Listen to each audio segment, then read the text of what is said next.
Hi, my name's Anthony, and welcome back to another UniEdit video on conference presentation success.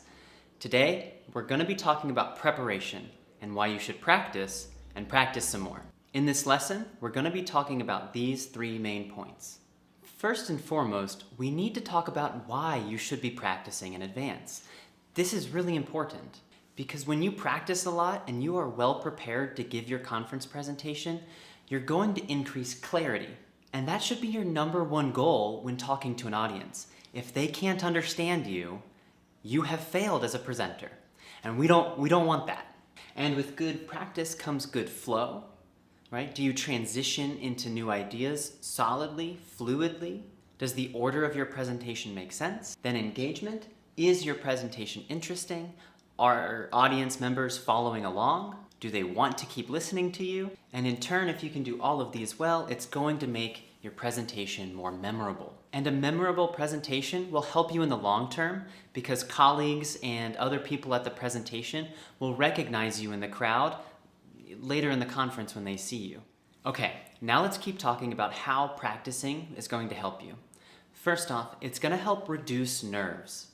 If you get up on stage and you know your presentation because you've practiced it dozens and dozens of times, you're not going to be as nervous as if you were presenting it for the first time. It's also common that when people give a presentation for the first time, they have increased adrenaline, which maybe means that they talk too fast for the audience. Practicing in advance can help you slow down. The next part is that it can help improve muscle memory. If you need to make a certain gesture in your presentation, doing it in advance is going to help your body remember what you need to do. You're going to remember how to stand, where to look, how to walk around the room, anything. Another big benefit is that you're going to get improved confidence in your presentation and in yourself. And you're going to feel a little more creative because when you've given a presentation many times, you find new and better ways to present the same information. You're also going to be able to find little mistakes in your presentation. Maybe something wasn't so clear, or maybe there was a grammatical mistake in your script. And this will help you further refine your presentation.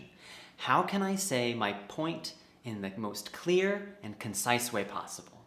And all of these together make improvements to the entire presentation, to your facial expressions, to your speed, to your tone, to your confidence, and your nervousness.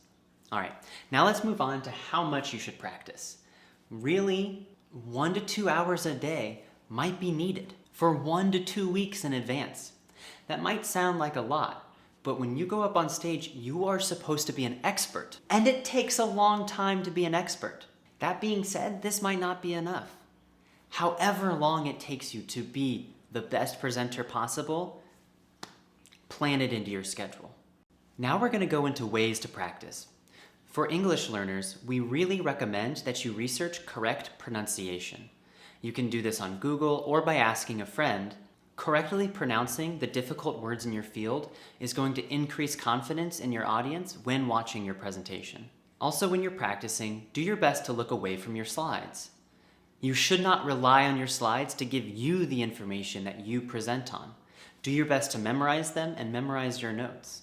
And lastly, we want you to practice everything. Practice your gestures to the crowd. Practice making eye contact with different parts of the crowd. Practice expressions that are engaging and relevant to the content. Practice tones. If something is serious, you need to get a little more serious. But if something's happy, go ahead, go for it. You can also practice pacing. Make sure that you don't speak too quickly, but also make sure that you don't speak too slowly. There is a balance, and we recommend finding good presentations and analyzing their speaking speeds. And lastly, jokes. Jokes are hugely important. When the audience is laughing, they're more engaged. And when they're more engaged, they listen to what you say. It's not a bad idea to work jokes into your presentation. Just don't overdo it. Okay, now we're going to move on to feedback. To start, you can get feedback from your friends and family. This is really good to help get your nerves out and also get some good recommendations from them. But then we recommend going to colleagues and other professionals in your field. Their feedback is going to be a lot more specific and potentially more relevant to your presentation materials. If you're having trouble getting good feedback, ask your audience a couple of questions. Was I talking too fast? check their understanding. Was my information clear? Right? Was I concise? And maybe, could you read my charts? This last one is really good if you have a lot of graphs, charts, and things that the audience might not be able to read from a far distance. Now, once you think you have most of your presentation ready to be performed, it's important that you do a dress rehearsal. A dress rehearsal is when you put on business clothes, you go to a location with a projector, and you practice giving your presentation just like you would on the day of your conference. This means you practice the whole presentation, start to finish, no stopping. Do it over and over again. One time isn't enough. Practice walking around, practice your gestures, practice jokes.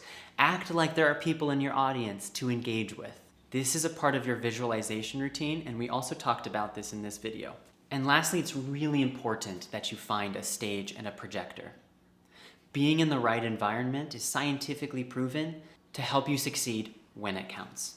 Lastly, we're going to talk about practicing Q&A, question and answers. The benefits, it's going to increase your preparedness, for sure. When the audience asks you questions, you're going to be confident in your response. This will also help increase your clarity when giving a response. Many presenters ramble and veer around the actual answer. You need to be direct and clear so they understand you. And lastly, it builds confidence. If you can answer 30 questions about your presentation, you're not only ready to give your presentation, you're ready to talk about your presentation, answer questions about it, casually, formally, and all of this gives the good impression that you know your stuff. All right, now let's talk about how to practice Q&A. Just like before, friends, colleagues, and family, great place to start.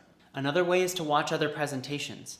Learn from the good things that other people do, and also learn from their mistakes. And lastly, we recommend that you write down your questions and your answers. You should have a really good idea of which questions are going to be asked to you and how you're going to answer them. And guess what? After you're done writing them down, you should practice them. And practice them, and practice them again. We can't stress this enough. Practicing 20 times is okay. I do it for native English presentations. I even practice to make this video for you, and I don't even have an audience. All right, thanks for sticking around so far. For English editing, writing, and translation services, you can visit the top link. And for educational books on writing and publishing, the bottom link is great. Again, my name is Anthony, and thank you so much for watching this video. If you have other suggestions for people when practicing their conference presentation, please leave them below. Thanks so much for stopping by. We hope you enjoyed it, and we'll see you next time.